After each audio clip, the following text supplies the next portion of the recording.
Lincoln Riley's passionate plea. Why Pete Carroll deserves the College Football Hall of Fame. Imagine this. A legendary figure in college football history, whose impact on the game is undeniable, yet his name isn't enshrined in the Hall of Fame. Controversial, right? But here's where it gets interesting. Lincoln Riley, USC's head coach, is stepping up to challenge the status quo once again, making a passionate plea for Pete Carroll, the former USC coach, to earn his rightful place in the College Football Hall of Fame. This isn't the first time Riley has taken on this kind of advocacy role. Just last year, he joined forces with other coaches to push for Mike Leach's induction into the Hall of Fame. Leach, known affectionately as the Pirate, had a career winning percentage of 59.8%, just shy of the previous requirement of 60%. Thanks to their collective efforts, the Hall announced a rule change that lowered the threshold to 59.5%, paving the way for Leach's eligibility in 2027. It was a victory not just for Leach, but for anyone who believes that contributions to the sport can sometimes outweigh rigid statistical benchmarks. Reflecting on last year's success during a recent event in Indianapolis, Riley emphasized how some individuals leave an indelible mark on college football that transcends traditional prerequisites. I know a lot of us expressed that some people's impact on college football goes beyond maybe any prerequisites for an honor like the Hall of Fame, he said. And obviously, that was very, very successful. The media coverage and public support helped drive home the point that legacy matters as much as numbers. Or perhaps even more. Now, Riley is shifting his focus to another iconic figure, Pete Carroll. If you're unfamiliar with Carroll's achievements, let's break it down. During his 9 seasons at USC, Carroll amassed an impressive record of 97-19, leading the Trojans to back-to-back national championships in 2003 and 2004. His teams were dominant, his leadership unmatched, and his influence on players profound. Yet, there's one hurdle standing in the way of his induction. He falls 1 season short of the Hall's requirement that a coach must have at least 10 years of collegiate experience. Riley argues that this technicality shouldn't overshadow Carroll's monumental contributions to the sport. I also would like to stay in that lane and really advocate for the candidacy of Pete Carroll into the College Football Hall of Fame, Riley explained. I know he's 1 year short on the requirement, but it's hard to imagine a guy that's had an impact like Coach Carroll had on college football. It's difficult for my colleagues and I to imagine a Hall of Fame that exists without him and his impact. What makes Riley's argument particularly compelling is that it comes not only from his position as USC's head coach, but also from a place of genuine admiration for Carroll's work. He recalls watching Carroll's teams compete with unparalleled intensity and witnessing firsthand how Carroll connected with his players. I don't come to you as the head coach at USC just solely for that reason, Riley added, but as a fan of college football and somebody that watched Coach Carroll's teams and the way he interacted with his players and the way he impacted our sport. Just something I believe is the right thing to do, and it would be great for our game. Carroll's legacy extends far beyond his time at USC. After leaving the Trojans for the NFL, he spent 14 years coaching the Seattle Seahawks, where he won a Super Bowl in 2013 and compiled a stellar record of 137-89. Even after announcing his retirement following the 2023 season, Carroll surprised everyone by coming out of retirement to take the helm of the Las Vegas Raiders this year. His enduring passion for the game is evident, and many argue that his absence from the College Football Hall of Fame feels like a glaring omission. But here's the part most people miss. Should the Hall of Fame prioritize strict adherence to its rules, or should it recognize extraordinary contributions regardless of technicalities? This question sparks debate among fans and experts alike. Some might argue that bending the rules sets a dangerous precedent, while others believe flexibility is necessary to honor those who've truly shaped the sport. So what do you think? Is Pete Carroll's case strong enough to warrant a rule adjustment similar to what happened with Mike Leach? Or should the Hall maintain its current standards no matter how acceptable the candidate may be? We'd love to hear your thoughts in the comments below. Because when it comes to celebrating greatness, every voice matters. Big Ten Media Days. Winners and losers. Big Ten Media Days. Key highlights and controversies involving Lincoln Riley, Curt Cignetti, and Matt Rule. The Big Ten football media days have set the stage for what fans can anticipate as we approach the 2025 college football season. On Thursday, the spotlight was on the USC Trojans and their head coach, Lincoln Riley, alongside 17 other coaches and several student athletes from the conference. This three-day event was packed with discussions, insights, and a few controversies as 18 teams prepared for the upcoming season. Spotlight on USC Trojans Makai Lemon. One of the standout players representing the USC Trojans at the media day was wide receiver Makai Lemon. This season, Lemon is not just stepping up his game on the field, but also taking on a leadership role off it.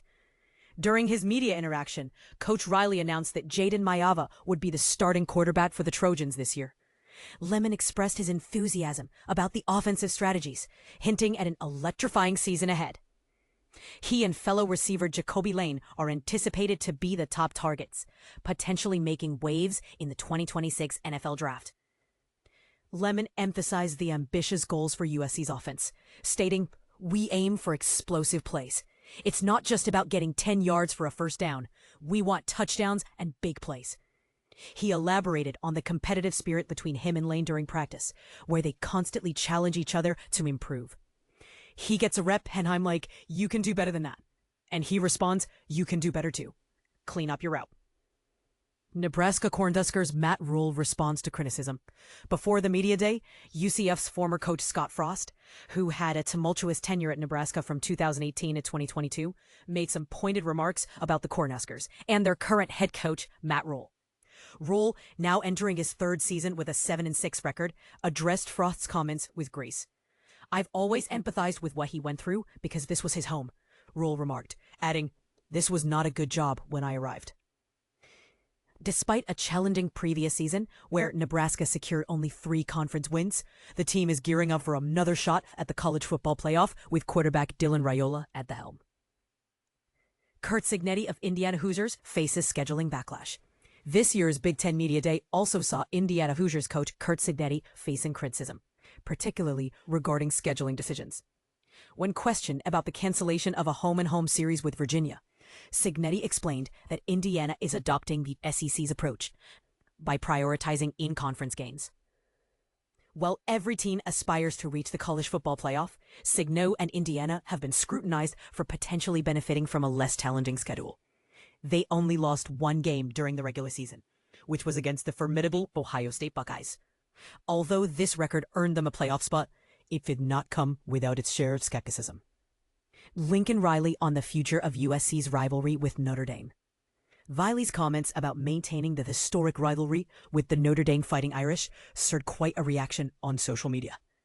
This rivalry is one of the most celebrated in college football, yet its future seems uncertain. A significant topic during the media day was the potential expansion of the college football playoff to 16 teams and the implications for automatic qualifiers from the SEC and Big Ten. Riley expressed his desire to keep the rivalry alive, stating, "Do I want to play the game? Hell yeah, I want to play the game. Absolutely. It's one of the reasons I came here." He emphasized his commitment to making USC a top contender, stating, "I won't let anything stand in the way of that." He acknowledged the current disparity between the two programs, noting the two schools are in radically different situations, with one having a conference affiliation and the other not. While it's encouraging that Riley wishes to preserve the rivalry, it may take time for both institutions to reach a consensus. The next matchup between USC and Notre Dame is scheduled for October 18th, promising to be a highly charged encounter. Lincoln Riley's hot seat. USC's 2025 rebound or final straw. Let's be brutally honest. The USC Trojans are living a lie. When you hear that iconic fight song and see the famous 2-finger salute, you're supposed to feel the weight of history and a legacy of dominance. But for anyone paying attention, that feeling is a phantom.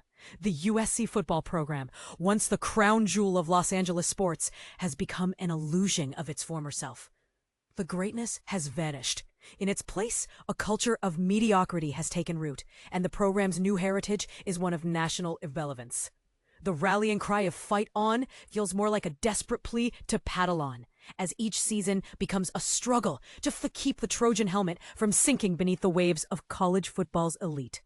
This isn't just a hot take or an exaggeration. It's a reality backed by cold, hard facts. Consider this for a moment. Over the last 16 seasons, a period where a program of USC's stature should be consistently competing for championships, they have managed to win 10 or more games only 5 times. To put that into perspective, during that exact same stretch, Alabama has done it 15 times. The gap is staggering. And this is the part most people miss when they think of USC as a powerhouse. In those same 16 years, the Trojans have celebrated just a single victory in a major top-tier bowl game. Meanwhile, a program like Ohio State has collected 10 of them.